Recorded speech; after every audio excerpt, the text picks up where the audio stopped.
Be more grind, rise, shine through the struggle. Black dollar circulate, flexing muscle. Politics and biz building walls like pipes. Motown soul rap mixed in the fix. Tiny cover spitting truth, microphone holder. Past the noise scene, watch growth in the folder. Black biz bright spotlight in the dark. Hustling hard, lighting sparks in the park. Be more new, where we breaking glass ceilings. All black everything, income healing. Donnie Glover, flip the script, let's go. Black Wall Street roadmap, be more flow. Real talk, stock rise, dreams ain't looking hollow. Blueprints, handshakes, enemies wallow. Baltimore kings, queens, crown on the throne. Legacy built, stone by stone. Headlines, deadlines, moves in the background. Politics, money clips, elevate the town. Black biz strategist, wealth can't be missed. Twist the plot, make the whole world twist. Be more news, success we inhaling. Victories, IRS, no detailing. Donnie Glover, rise to shine, let's glow. Focused on green, black Wall Street in tow.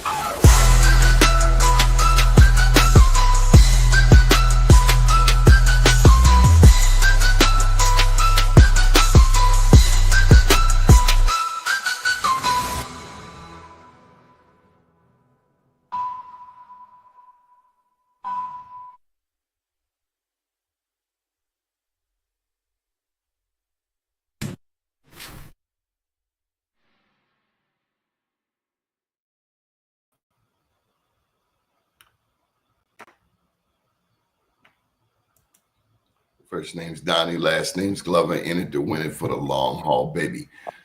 Andrea, how are you? I'm good. How are you? I'm doing good. Good. Long time no see. I know. It has been a minute.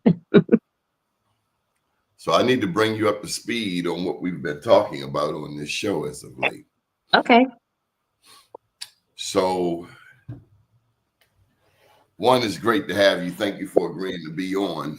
And we are very interested in you sharing your story. We've posed the question, who are we?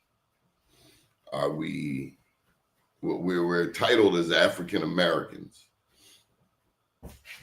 but there's an awakening that's happening, particularly among, I would say, people 40 and under, who a movement even of younger people reclaiming their indigenous history, lineage, and rights. And they are serious. They're serious about their history. So, I've have some pictures preloaded, but one I didn't get to last night is this guy here. And he has a fascinating story. I got to share it with you. You ever heard of Walter Plecker? Mm-mm. Well, you have heard of the one drop rule? Yes. What is the one drop rule from what you recall? If you have 1 ounce of black in you, you are black, regardless of what you look like. Which I don't have an issue with because I like being black. What the issue I have with that is that people use it to obviously abuse us and further enslave us. So from that standpoint, I don't agree with it.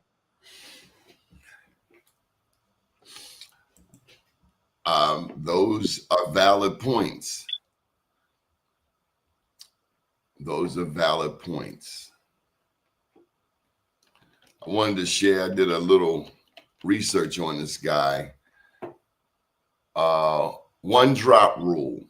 So this is what happened. He was in Virginia. He was an American physician and public health advocate. He was the first registrar of Virginia's Bureau of Vital Statistics from 1912 to 1946. He was a leader of the Anglo-Saxons Club of America, a white supremacist organization founded in Richmond in 1922. He was a eugenicist and a proponent of scientific racism. Plecker drafted and lobbied for the passage of the Racial Integrity Act of 1924 by the Virginia legislature. It institutionalized the one-drop rule. I want to go a little bit more into this Racial Integrity Act. The Virginia General Assembly enacted it in 1924. It reinforced racial segregation by prohibiting interracial marriage and classifying as white a person who has no trace whatsoever of any blood other than Caucasian.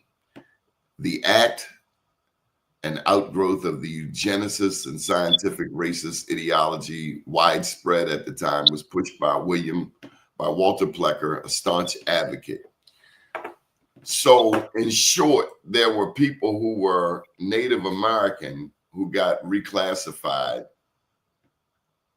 just based on their physical looks by people like Walter Plecker. So you may be, your grandmother and your grandfather may be Native American. So you are like 2/4 Native American. So this one drop of black blood actually canceled your indigenous history, lineage, and ancestral rights. So according to my research, tens of thousands of black people in in Virginia were reclassified. Okay. I wouldn't be surprised. Because if you were Native, you were entitled to land. Yeah. They didn't give us land right away. That came much later, but yes. So enough about him. Let's hear your story. So my grandmother is my great grandmother is Native American. And so that makes me like 1/16. But on the Cherokee Nation roll. So I identify as Black and Native. Just only because we growing up, my grandmother was really big into, researching our lineage. So we found out where part of our family came from, which was Senegal. So I identify as African and Native American. And so my experience is a little different because in Oklahoma, we have 72 plus tribes. Every tribe is different. And every tribe is different on how they treat us as Black people. I don't know if you saw in the news about a month ago where in Tulsa, the freedmen won their rights for Creek Nation. So, yeah, so a lot of freedmen were denied their rights to be natives. And so, like I said, Creek Nation just wouldn't recognize if they didn't feel like you were born and you were on a recognizable roll number, they would not admit you into the tribe, which there are benefits. Cherokee Nation, Creek Nation are the top 2 tribes in the state. And so from a benefit standpoint, you have free medical. I don't know if you want to use it, but we do have free medical. If you go to any Native American clinic, hospital in Oklahoma, you can access free medical, and dental and vision. If you are going to stay in Oklahoma, you can get on the waiting list and they will build you a house.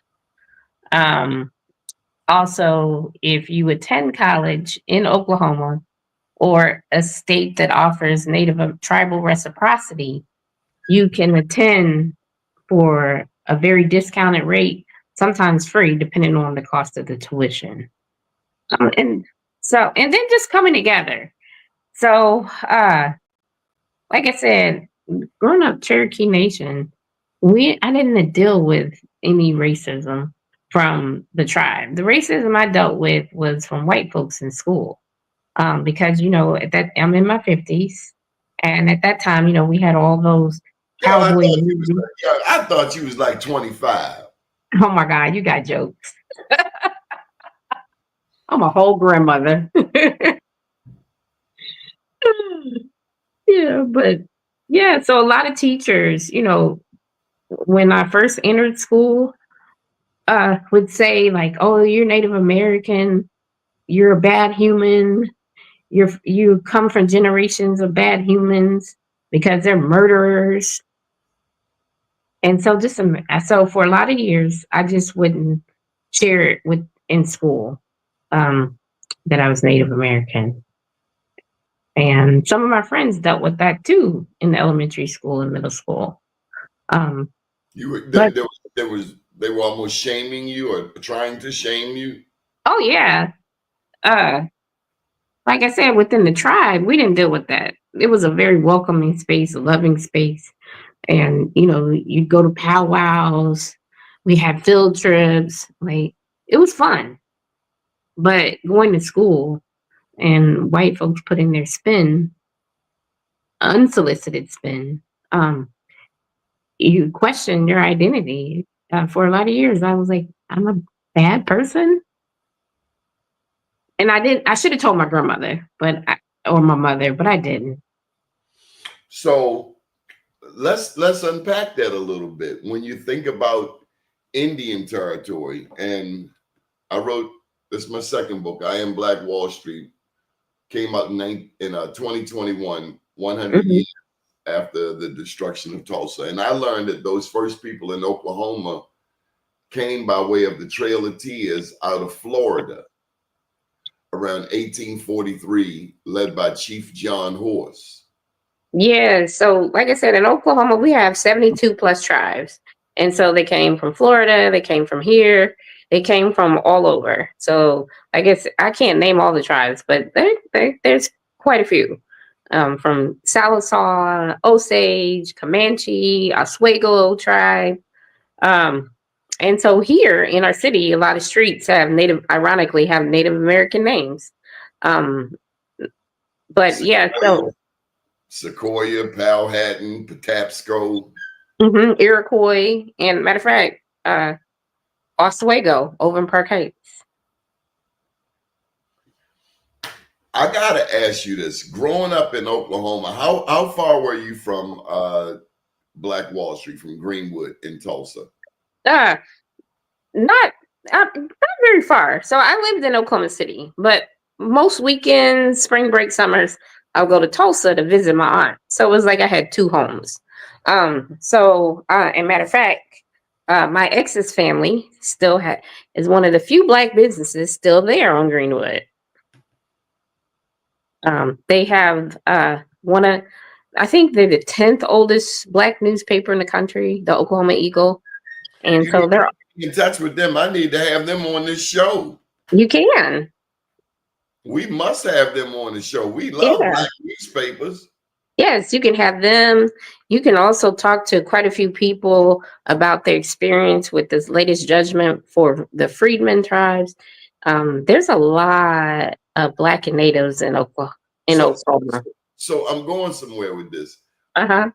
Growing up, were you taught that there were other black towns in Oklahoma? Oh yeah. Like that was a tradition. We would go to all of them for rodeos, for celebrations. What you mean, like 2 or 3 other black towns in Oklahoma? Oh no, we went to almost all of them at some point. Like that was a thing for the rodeos, for Juneteenth, for barbecues, like big celebrations. I was told there were 70 to 80 black towns in Oklahoma. I don't know if there was 70, 80, but I know for sure there was about 35. And I think now it's down to about 13. So we can imagine that over time there could have been more, and we understand how things live and die. Mm-hmm. But the real hit is, it's my understanding that Texas had 500 black towns, East Texas alone. Oh, ironically, yes. That's where I spent some of my summers too with my dad in a little bitty town called DeBerry. So you have DeBerry, you have Karnak, you have Carthage, Midlothian. They're all right there in East Texas. And then it's on the Louisiana Texas line. So you had some towns in Louisiana. And then if you go north for about 50 to 100 miles, you'll end up in Arkansas. And there's also black towns in Arkansas in that whole Arklatex region. Do you find, so you're in Baltimore now, do you find that people in places like Baltimore have any idea of what you were exposed to growing up in Oklahoma City in terms No, of not really. Black history? No, not really. And I'm teaching. I've been teaching for with Baltimore City Schools. I've been with them for about 3 years now. God And bless you. God bless you. We need to lay hands on you. so I love it. I love it. Like I go to work happy every day. But I also spend a lot of time helping other teachers and just myself really working on some intentional lesson plans that help students learn. Um, and so when we get to the Native American part, uh, some schools are open to talking to people that are from Oklahoma and Texas or New Mexico. And some people are like, nah, I just want to get through the lesson. But I feel like if you really are intentional with the lesson, then students can really understand diversity. They can ask questions, things of that nature. We had on the show last week former Delegate Tiger Davis, and he Okay. is a huge advocate for veterans and anything having to do with veterans and Black soldiers. He's there. He's been a huge advocate for people who were formerly in the military who were trying to get their VA benefits, and part of a national network of veterans. But he said he was called out once by an Indian elder, native chief. You got to watch the language on this show because you don't want to get corrected. But an indigenous chief corrected him because in this one situation, Tiger was celebrating the Buffalo Soldiers, and the indigenous elder was like, "You don't expect me to applaud, do you? These are the cats who we had to fight on the prairie." So Tiger had to think about that, he said on this show, and how he had to rethink how he presented that in certain circles. To other African Americans, it can be an empowering thing, but if you're looking at it from an indigenous perspective, they're like, "Oh, we ain't big up in the Buffalo Soldiers. They took out our soldiers." And the thing is, here's the real hit. They were both Black, the Buffalo Soldiers and some of the Native Americans. And so that's another thing that's going on, this whole thing about the natives. And I'm not calling on you to be a haploid expert, but this show, they get deep into the DNA of the Native American. Are they from Asia through the Bering Strait? Did they walk during the Ice Age to the Americas from Africa? Because they're two different indigenous peoples, is what I find. The Asian ones, and then they are Black people. And then the definition of indigenous.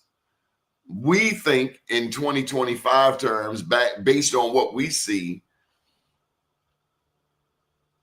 we think we know who was here. But suppose there was a whole civilization and it either got buried by water, buried by fire, what have you. Do we really have any idea of who was really here? But there are those who suggest they do, and they are Black, and they refer to themselves as Native Black Americans. They don't they don't claim any membership to Africa, and they don't claim any love for Africans. And so my point is, as I volley back, well, when we run across an Andrea who has both African and Native roots, are we to say, okay, Andrea, you can't come over our house no more? Well, I don't know, but for me, We can't play spades no more. oh yeah, we can, because I primarily identify as Black, because I, I feel like we all came from Africa. Now, don't drag me on that, but that's how I feel. And we, just like you said, over time, people migrated, people moved. Um, we had very nomadic lifestyles when people were in the hunter gatherer phase. So I am just one of those people that believe that Africa is the mother of all people. And so let me share this, and I am open to new information. Teach me, show me. One of the things that was brought to my attention that I didn't know it was so neck and neck. I just didn't know. And I'm open to new information. It's okay not to know. Mm-hmm. I'm not the only one. There are a lot of people that didn't know. So I'm going to shoot you a couple of images, Andrea. Okay. This is the pyramid at Djoser. Uh-huh. The pyramid of Djoser is considered the oldest pyramid in Egypt.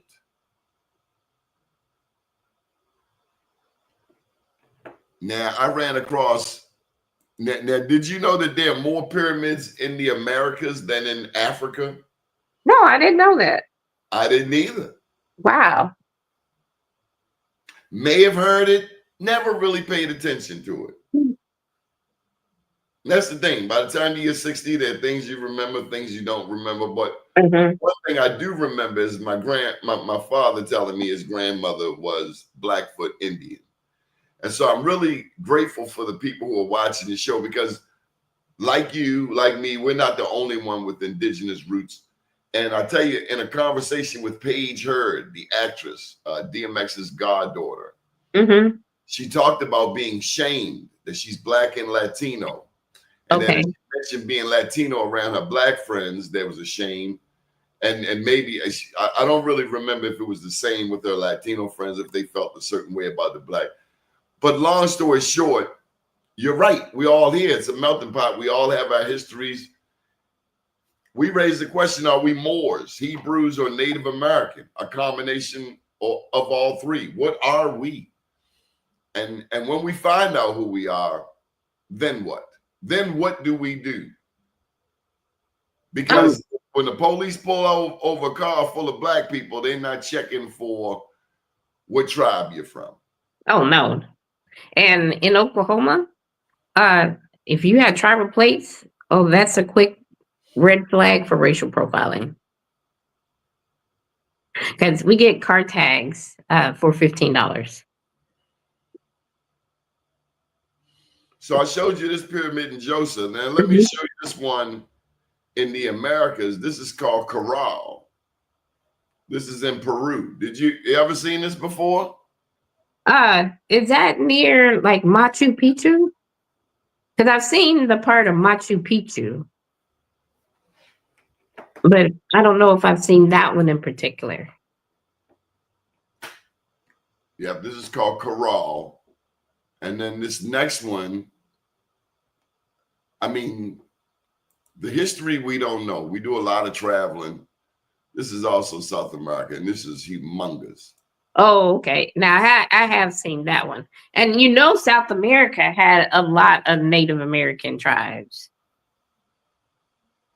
Some of them had melanin in their skin too. Oh yeah, we're all mixed up. Like that's like people ask sometimes, are Black folks racist about it? And I'm like, no, not really, because everybody's got Native American at some point, or someone has a cousin. And it just depends. But like I said, I lived in Oklahoma City where Cherokee Nation was quite friendly. So that experience was, it was just fine. Here's a comment from one of our viewers. If out of Africa was 60,000 years ago, what about the 130,000-year-old human fossils in Florida? So I'll tell you something that I have concluded, that these major institutions of learning have a huge say on who we are and what we know about who we are, namely the Smithsonian Institute. Yes. And they need to send, this may not be popular, but I'm going to say it. They need, the Smithsonian and all these museums across the world need to send these remains back to the countries that they took these people from. They dug up people's ancestors. Yeah, like that was somebody's mother, that was somebody's grandmother, and he or she should not be on display.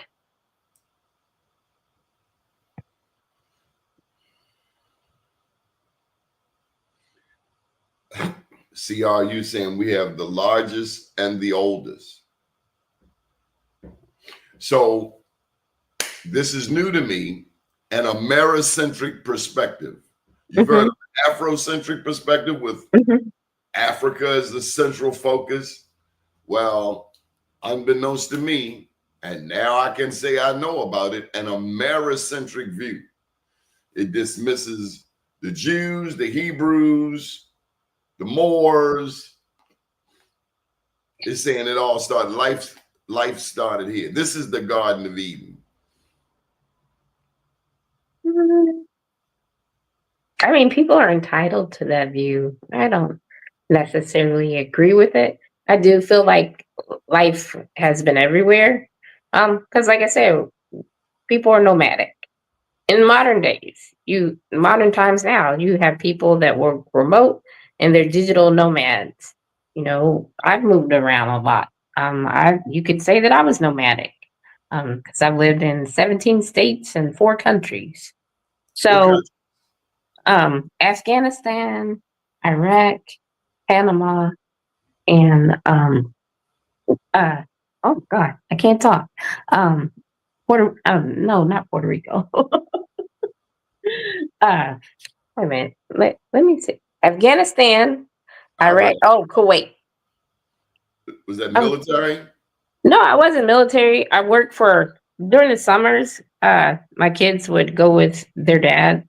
So I would work during the summers in these countries as a contractor because it paid good money and it was tax free. But you risking your life. I did, but we do that for our kids. They might be a little hungry. Even their dad was like, "Why would you do that?" No, I'm like, they might just have peanut butter and jelly. We'd be all right. You went to the hotbeds. I did. Afghanistan and Iraq. I mean, tell me this wasn't around 2002 or so.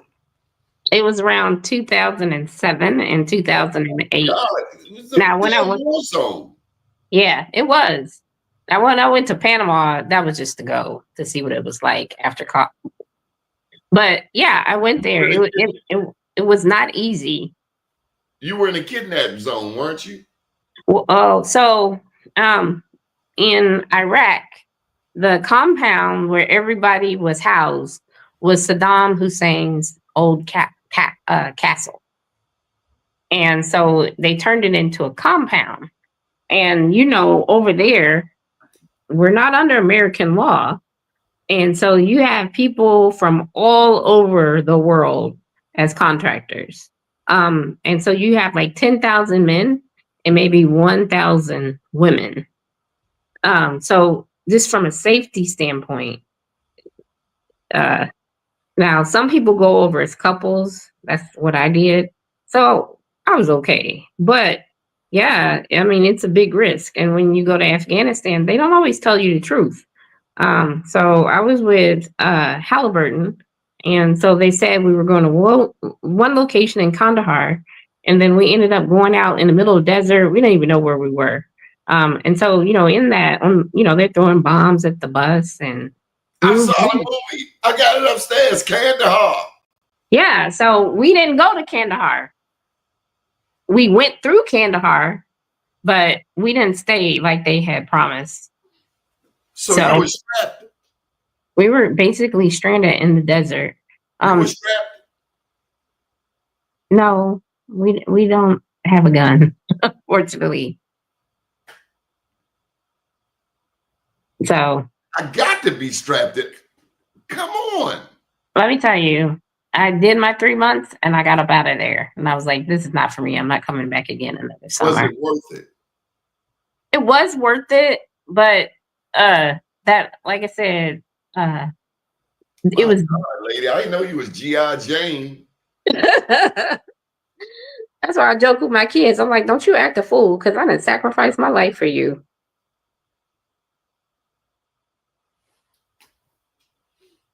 Do they get it? They do now. You know, for them, because it was routine for them to go like with their dad during the summer and go hang out with family back home in Oklahoma.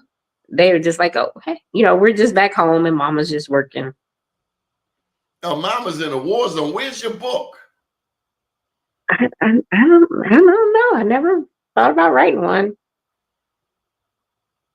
Women who have been in the combat zone, that is a book. That's at least one book. Oh, you're so kind. It's the truth. I've been to Jordan, and let me tell you, the last night, this was 2002, just as the U.S. were landing to invade Iraq. The last night, they slide a note under your door saying, by the way, you're in a kidnap zone. Oh, wow. Well, thanks for telling me. But I'm from Baltimore. We kind of figured out something about, you know, when we first landed. We kind of sensed it was a little.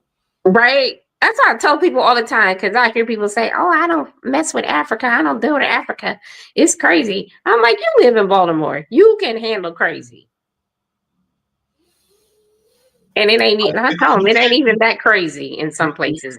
Yeah, but there's always a difference when the people with authority have the weapons. That is true. When we were in Ethiopia, during the daytime, we went out to one of the villages. There was no problem getting through the road. When it got dark, coming back through the same road, there was a sort of toll. Oh, wow. A road stop. And you need to give them some flus. Oh. Yeah. You need to give them some type of token. I believe it. You got to pay the toll. And let me tell you, were they welcoming of you as an American? I didn't really have any issues because there was, like I said, it was so many people, so many working parts. People just kind of mind their business. And then at that time, you know, they were still trying to boost morale. So like they had concerts. We received care packages with cookies and things like that. So like I got to see Charlie Wilson, I got to see Beyonce when I was in Iraq on the compound. There was always something going on. Now I don't know if they continue that, but and then like I said, the person I was dating at the time, he's crazy. Well, nobody gonna bother us. Say, Charlie Wilson said that when he wrote the song, "You Dropped the Bomb on Me," it had nothing to do with the bomb being dropped on Tulsa. How could he say that? I don't know. I don't know him like that.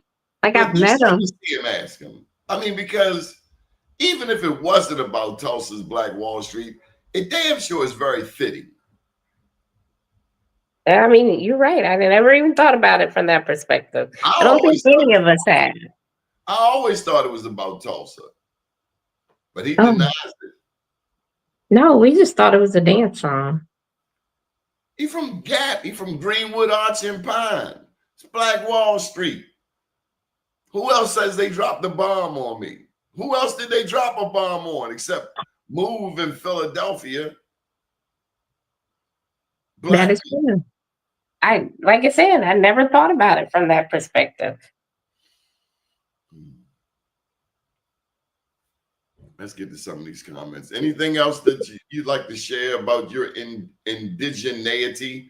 That's a word that's new in my vocabulary. Indigeneity. Well, I tell a lot of people that if one of your family members is on the roll, go ahead and get your benefits. They don't work in every place. Like obviously here, my benefits mean zero here, but go ahead and get on the roll. There's a lot of good things that come with it. Um, and just do your research on your ancestry. Something else I learned. Well, Uh-huh. uh, something that was built on what I'd already read about these 5 civilized tribes. Uh-huh. I mean, the name alone is degrading. The 5 civilized tribes. Why can't it be the 5 tribes? I When agree. they go into civilized, that means that they have been Christianized. Yes, that didn't come from Native Americans. That came from White uh, people. white supremacy. Yes, because just like you said, during the If it's 1920s. Christianity, then you're civilized. And that's part of the euthanics and eugenics movement. Um, the what they call the noble savage. So Do we really understand the eugenics movement? I mean, how many people know that Planned Parenthood is a part of the eugenics? I don't think a lot of people understand. I think it's something worth teaching, and the fact that we're in Baltimore City schools, we have the levity to teach these things. And so when I explain it to students to kind of lead them into post-slavery, where they're understanding that even though slavery technically ended on paper, that enslavement and white supremacy didn't. And so, during the 1900s, especially around the 1920s, everyone was trying to solidify their field um, through sociology, psychology. Back then, doctors were not recognized. They called it quack science, quack medicine. And so, with that, there were a lot of damaging things that occurred. Scientific racism, the starting of these IQ tests, so we had things like you said, the cranial studies, just anything and everything to justify why we are less than human occurred during the 1900s. That And takes a really sick individual because as yes, you're talking, it makes me think of the guy they call the father of gynecology, Dr. yes, J. Marion Sims. That son of a rat. He would like do how did you do experiments that on to a women woman? without anesthesia. J. Yeah. Marion Sims, a savage, a sick animal, Mm-hmm. a damn Frankenstein. Yes. Or we think of on Planned Parenthood, how many of us know that Planned Parenthood has killed more black babies than anybody? Yeah. And the other side of that, in the very beginning of eugenics and euthanics, there was forced sterilization on Black and Native American women. All through So North Carolina, among other places. yeah, so like I tell people all the time, when sometimes people want to be racist against us that aren't white, I'm like, if you get pulled over, they're gonna call you the N word too and say, nigga, get out the car. So we do better together than apart. So I got you. But I gotta tell you this. Hmm. What's interesting, what's really interesting is what we see in Baltimore's black neighborhoods today. I see non-black people down here running around crazy, half naked, high on drugs, Yeah. breaking into vacant properties, abandoned properties, Hmm. starting fires, selling stolen goods. while Trump is on TV talking about black crime in DC. Right? That's And the irony. I'm seeing a white guy stand on the corner of North and Mount Royal in a 99% black neighborhood, panhandling, standing next to the brother from the Nation of Islam selling final calls and bean pies. yeah. And I really want to ask this white guy. I wanted to ask, this was Friday. I wanted to ask him,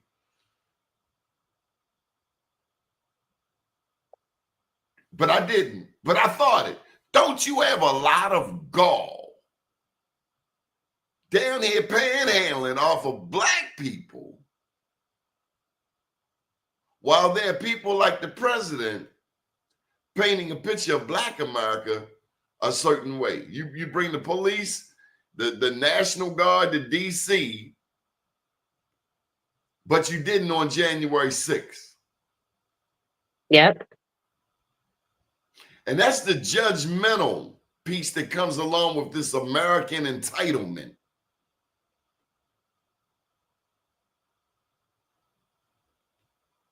Yeah.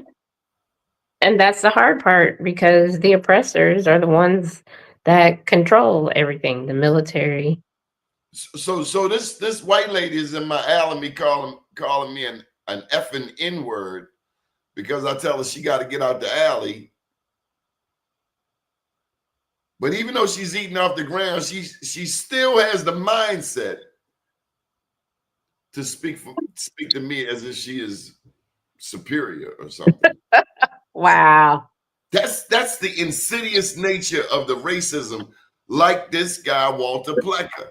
He will look at you and say, you, Andrea, you are black. Donnie, you are Native American.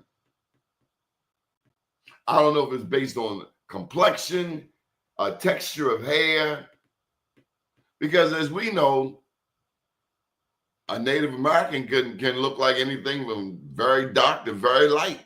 Yeah. So, like, you have to be careful in Oklahoma who you call white, because some people will be ready to fight you because they're like, I'm not white, I'm Native American.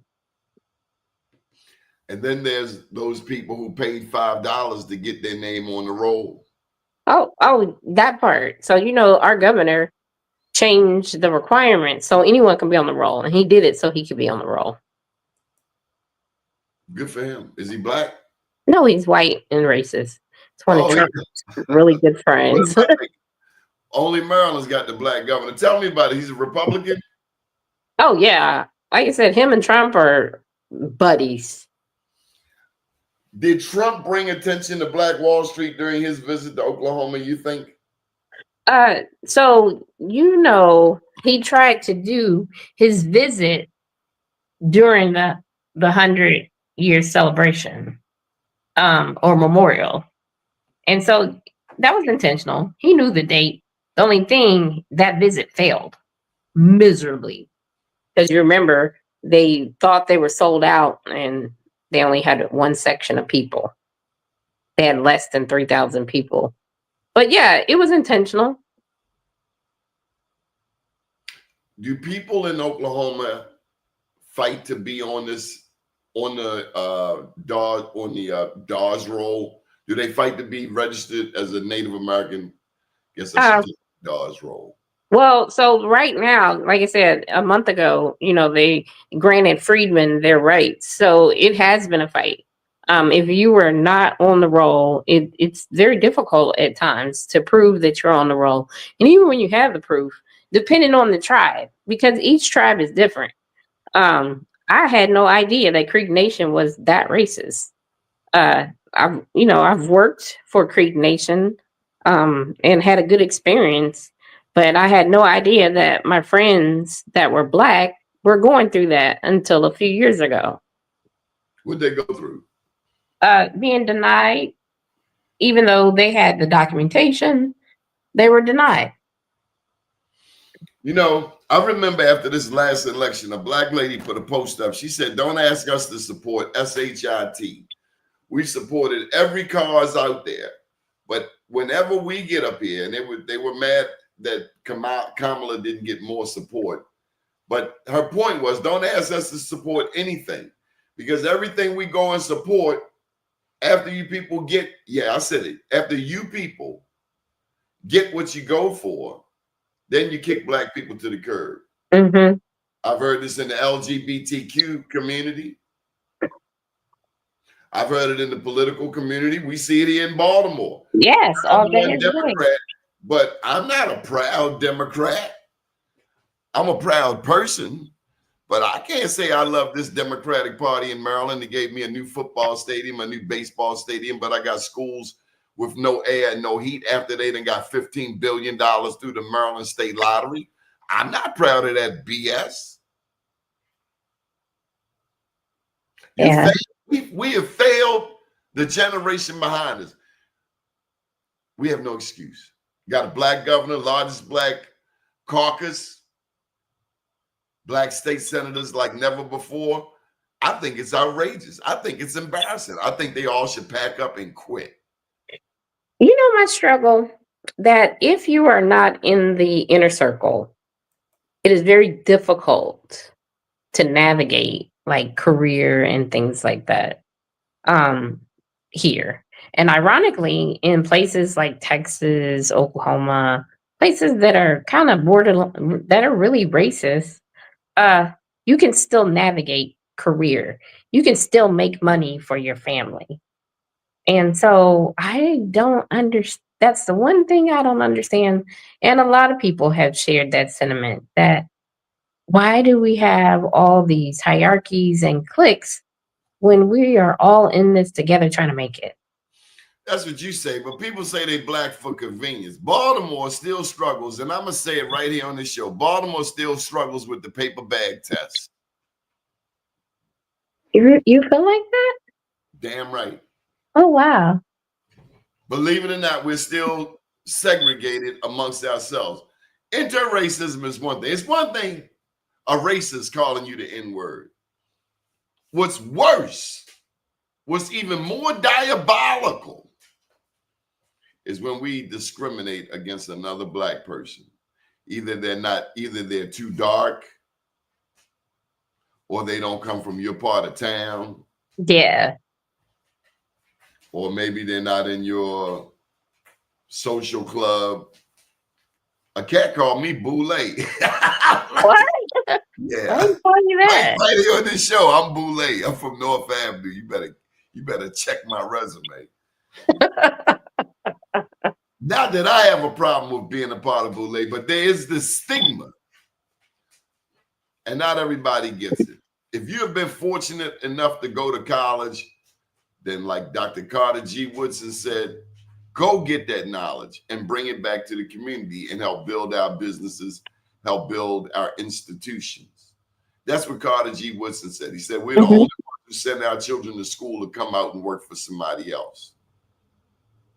So regardless of what anybody says, I'm still big on those black elders, black African-American, melanated, whatever you want to call them, those ancestors who fought for us to have what we have today. Yes.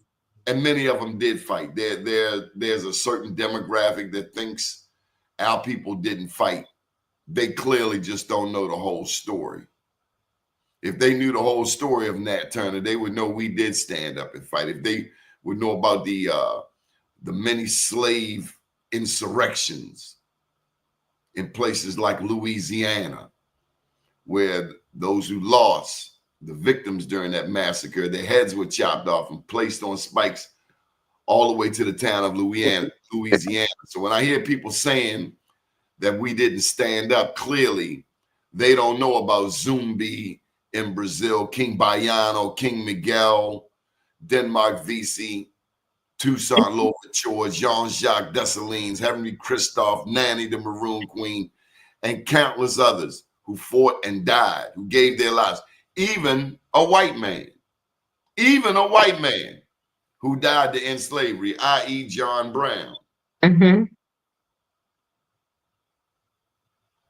So, you know what I say to that? I challenge people, that I remind them, no one's going to tell you your history. It was intentional. So just use a little common sense. Like in class, you have students that disobey the teacher. They're defiant. You don't think that there were people like that uh, during slavery? You don't think there were people like that before slavery?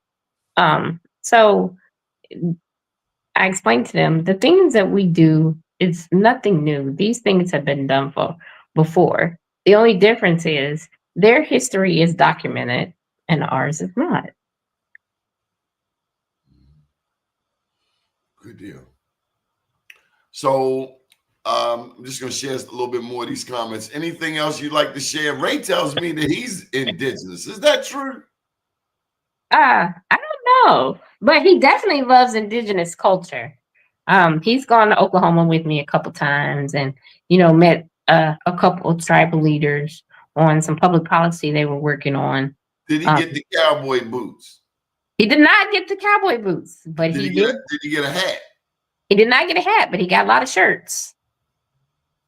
Oh, let me catch him coming down Pennsylvania Avenue looking like a cowboy. He got the shirts, and I graduated from OU, so he got the shirt and a hat. So you've been to the Black Rodeo? Oh yeah, that was just a childhood thing growing up. Oh yeah, and then just in proximity. So there's a little city. It's mostly a black city. I don't know if they consider it a black city, but we do. It's called Spencer, Oklahoma. It's like from Baltimore to Towson. And so they have a lot of rodeos there. There's rodeos not far from where I grew up. So you have small and you have major rodeos. So like going to a rodeo was just a normal thing. And then you have certain ones that are really big, like Boley, Oklahoma. That's a black town. Everybody goes to Boley. A lot of people don't know about Boley. Yeah, you have Boley. And matter of fact, they used to have rodeos in Dungy, which that was a black city right outside of Spencer. We don't hear this. We don't hear much about this. And we I don't can hear put about you the black towns in Oklahoma, in Texas, and I would imagine Kansas too, because that's where blacks first went before they got to Oklahoma, Kansas, John Brown territory.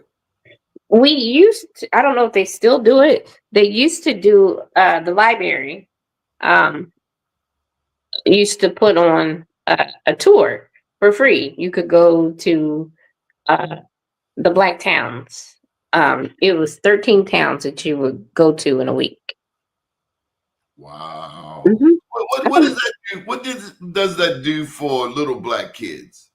I mean, in retrospect, like if you were to were you able to expose your own kids to that?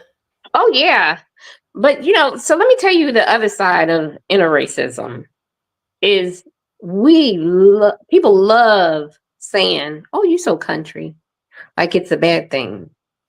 Like, what's bad about like living from the earth? What's bad about just being friendly to people?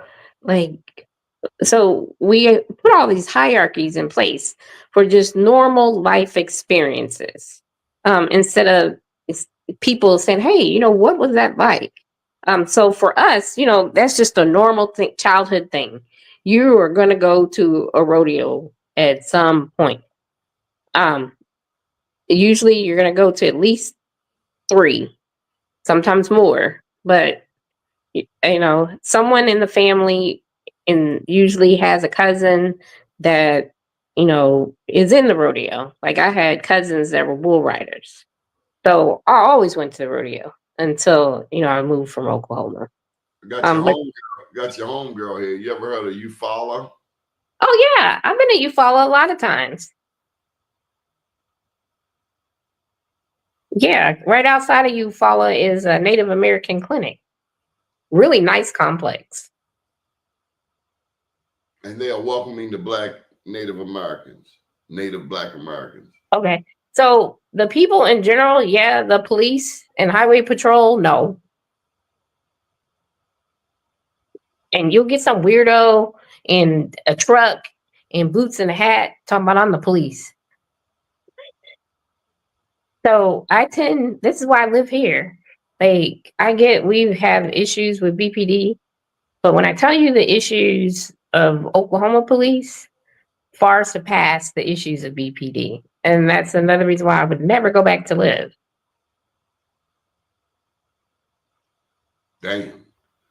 Yeah. So like for me, Baltimore was healing. Damn. Right. Whoa. Yeah. Whoa. Go Baltimore. Yeah. Like in Oklahoma, I'm kind of like the ugly person. I'm dark, I'm small, and so yeah, I spent a lot of years as the ugly kid. Is it open? Is it open carry state? No. Oh, you talking about liquor or gun? Guns. Oh yeah, all day, every day.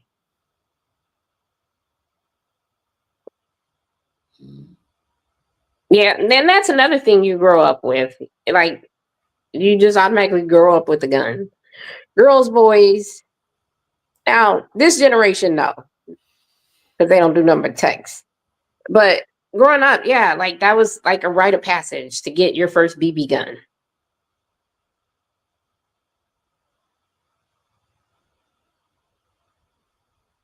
Is Oklahoma? One thing Richard Pryor said about Arizona, he said there were 10 people. I forget the joke. He said like the 10 people in Arizona and they all locked up. He said he went to Arizona State Penitentiary. He said that's where all the black people are. Right? Massing is speaking indirectly to mass incarceration. I mean, it's the same issue down there. You have the mass incarceration, you have inter-racism, where like you go to Oklahoma, black men do not like black women. They won't even speak to you. Huh? Right?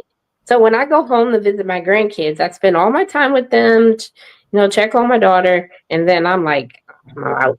I can't function like this. The brothers hollering at white girls? Oh yeah, all day, every day. And they'll tell you white women are better. Yes. Why would they say that?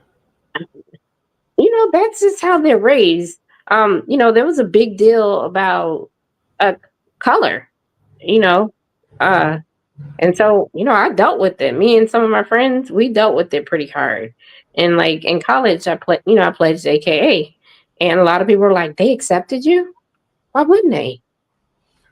Well, based on their reputation, there's all the Kappas, light skin, long hair. That's the thing that's out there. Yeah. Well, my line was pretty diverse.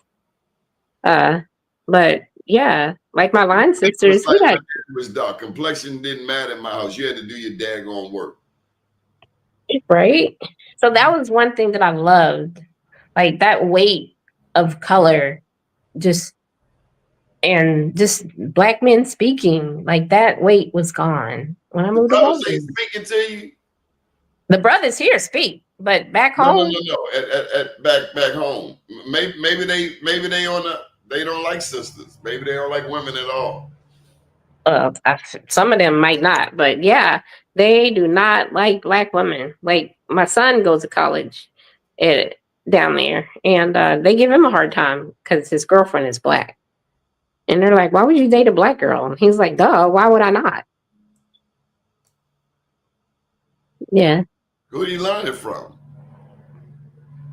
I think parents and teachers, because down there people still talk about good hair. Oh my God. Some of my friends put posts on social media and degrading black women. And I'm like, that just looks like a normal black woman.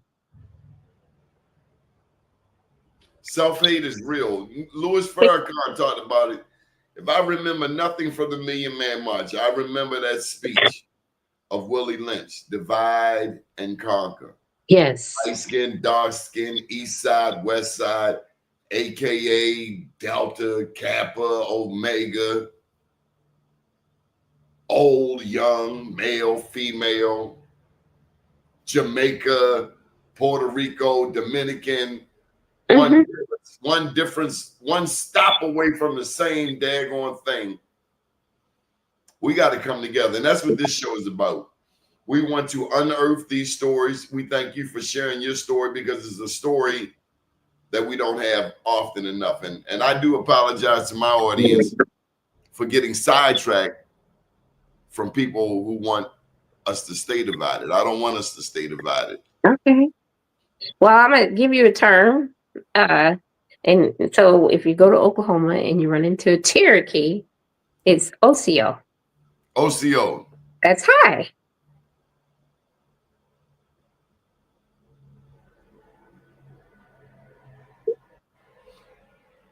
Yeah. Yeah. As you can see, it never ends. Well, anyway, how long? When did we first meet? And were you a journalist at some point? I wasn't a journalist, but I've always loved writing. I have always loved writing. And a couple of people are like, they're like, you need to write a book. You need to do an op-ed. But I'm just like, oh, they're going to, that negative self-talk. But we met when I first came to Baltimore. I think we met through Haki. Haki and me. Uh-huh. And yeah. And because you had me on the show talking about not Black Wall Street, but there was a mass murderer on the loose in Tulsa. Okay, but we did have, upon meeting, the Black Wall Street conversation. No, we never have. I've sent you some pictures and I've tagged you in some events. But yeah, we've never had the conversation. And I served on the first panel. There's a second panel, but I served on the original panel. For the centennial? No, not for the centennial, but actually for the memorial, the initial memorial for Black Wall Street. So at that time, the name has changed, but at that time it was called the Race Riot Commission. And ironically, Johnny Cochran came down and supported us with testifying before Congress. There were still a few survivors on the panel. A lot of people passed away, but there's still quite a few people that are still alive from the original panel.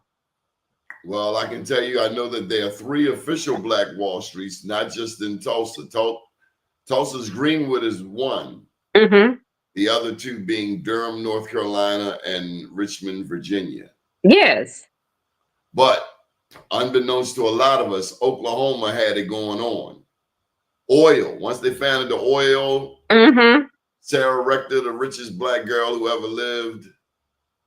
But this whole indigenous Native American story, that some people have been shushed from telling, it's one that we like to dig into in this show. And so we have to have you back. You have to bring your friends. As you see, you got some homies on here. And but thank you for sharing your story. Thank you for having me on the show. I hope it's been worth your time and effort. Oh, yes, for sure. This has been wonderful. Good deal. Assalamu alaikum to the brothers out here. Tantamoon, peace to you. Midnight, I wanted to get this comment in. I met Eagle Eye, the original Black Indian from Mystic, Long Island, that taught me a lot of pertinent information about his tribe. Thank you for sharing, Midnight.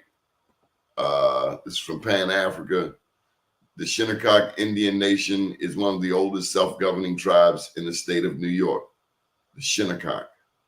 And you're right, there's so many names that are all around us that we just don't pay attention to. No. Patapsco, Iroquois. This is from again. Eagle Eye, the original Black Indians, he was not aware of the Black Indians located in New Orleans. I played the song, and you know, my Indian read for him to hear, and he was shocked. My mother's from Barbados, so I was in New Orleans recently, and let me tell you, you can feel the ancestors in New Orleans. I don't know about anybody. Yeah. When I go to New Orleans, you can feel the ancestors hugging you, lifting you up, celebrating you. Yes. But they celebrate, particularly during Mardi Gras, and we got to get our crew from New Orleans back on here. They celebrate. They have a Black Indian costumes, the whole nine. Yes, they do. I've been there for some of their events, like in October. And it's just fascinating. But what's interesting is getting people to tell you the story, the oral tradition. And that's what happens on this show. A lot of people share the oral tradition. I've shared what my father told me. Other people share what their grandmothers have told them. And so the oral tradition is very alive. It's very much alive. I do not deny it at all. Again, I'm about us coming together, though. Now that we have this newfound information for a lot of people, and it's okay not to know everything. Right? It's okay. Nobody knows everything. Not a person out there. We're all learning. And if this isn't fast enough for you, then maybe you got to find a more advanced show. But we're about bringing along the masses. They say if you want to go fast, go by yourself. If you want to go far, go together. And so I'm interested in going together. Big ups also to Brenda Bennett. This lady gave me some really encouraging words, because sometimes when you go out there, you step out on a limb and start talking about a topic that's like Native Americans. Everybody has an opinion, and you're never going to please everybody. No. But I figure if they keep tuning in, then maybe somebody is learning something. And what we really hope to do is bridge the gap between the younger and the older, because that's what's not happening. Not just on this topic, throughout our community, the older and the younger, we need each other. Yes. If we listened to our parents more, we probably would have more money. Oh my God, you are so right about that. They didn't play certain things. Yamasee, you know about the Yamasee? What's the that? Yamasee is a people down in the Southeast. I think most of the Black Native Americans were in the Southeast. That's my general understanding. When you look at a map today, it's the Southeast. And Florida, I can tell you this, Florida was much larger than it currently is. It was all the way over to Texas. They call it La Florida. Mm-hmm. And matter of fact, if you made it there, you could get your freedom. I wrote about that. Oh, wow. If you agreed to fight for the Spanish crown and convert to Catholicism, you could get your freedom from the Spanish. The Spanish own La Florida. The French own New Orleans. Yeah. Yes, New Orleans is very powerful. Mafia Shakur, we appreciate your insight. 410 Baltimore to New Orleans. That's right. I love, man. New Orleans is an extra. Then Lord, they get you stuck in the airport. You're gonna go through something, maybe. But the gumbo is worth every bit of it. My God, one bowl of gumbo. One bowl, just one. I have to make you one. The next time I make one for Ray, I'll make you one. I'll make the bowl. You got to tell me twice. And my boy has a vegan restaurant, Two Fat Vegans in New Orleans, right on Decatur. Oh, wow. In the French Quarter. Look up Two Fat Vegans. Okay. PHAT. And he's got a gumbo, and you will not believe it's not meat. You could not have told me it wasn't meat. But anyway, thank you for taking time out on your Sunday evening. And to all of our ancestors who labored, may we think of them as we take this day off, who worked for free, who got robbed, all of the inventions we made got stripped of. Yes. Made me think of George Washington Carver. Henry Ford was picking his brain. The automotive plant. Mm-hmm. Got the plant idea from George Washington Carver, the master of plants. Mm-hmm. I was just reading about a Black man today that invented a machine gun, but died broke. And you was over there working for Halliburton. You know who Halliburton is, don't you? Yeah, that's the former vice president, Dick Cheney. His company. Don't go hunting with Dick Cheney. Oh yeah, he gangster. Dick Cheney will shoot your hind parts on a hunting trip in the face. You talk about gangster. And then go visit him in the hospital. Whoa! Sorry, I missed. Andrea, thank you again, and have a pleasant evening. Thank you for being civil, everybody. I'm gonna go back and read these comments. Thank you right. very much. And we will return. Do check out bmorenews.com. Like and subscribe to this channel. Big ups to all of the people. We got a message yesterday from one big brother out here. We've been trying to get him on the show. But thank you to all of the people with the kind and encouraging words. I want to get these last comments in. Because if you took the time to put them up there, the least we could do is post them. We as Black peoples have to move away from tribes and make a nation of Black peoples, unity together in peace. Don't care if you're a Black African or Black. Yeah, I'm with you. Count me in. Count me in. And yes, I do have a website, bmorenews.com. For those who don't know, we've been around for 23 years. This YouTube channel's been around since about 2008. I went to the Indian Museum in New York City and saw all of the names on a wall in the Museum of all of the Indian nations. Now I get it. My mother told me we are Arawak Indians. Yeah. You should know what you're talking about, period. Okay. Thank you. Indigenous Black tribes existed in America before the Siberian invaders.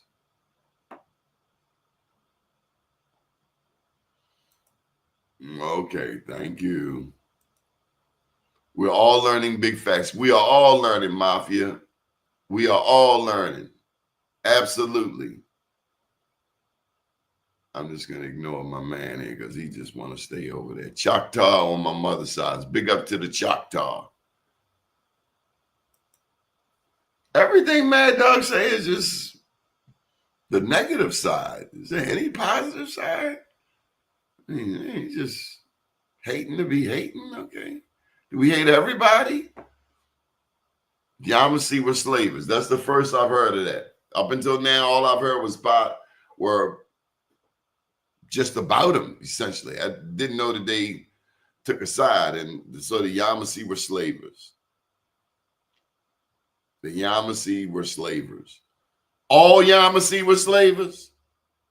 Because I've seen a picture of this Black lady who was a Yamasee, and she looked Black. I don't know if she looked like a slave.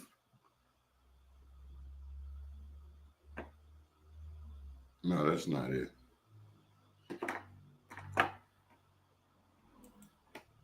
Let me get the Yamasee. The Yamasee were slavers. I never heard that. I never heard of the Yamasee. The Yamasee were an indigenous native in the Southeast, known for their involvement in the Yamasee War against the British and for their role in the slave trade. Okay. Originally located in parts of Georgia, Florida, their history is marked by migration and conflict, particularly due to increasing debt. Okay, so the Yamasee were known for slavery. Okay, so what do we do with that?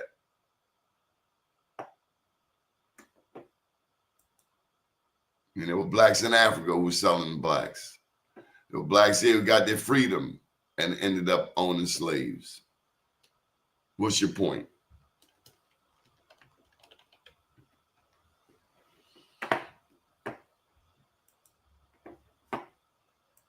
It's okay to not know stuff, but it's like, I know something you don't know, so you must be stupid. Really? Shall we start talking about what you don't know?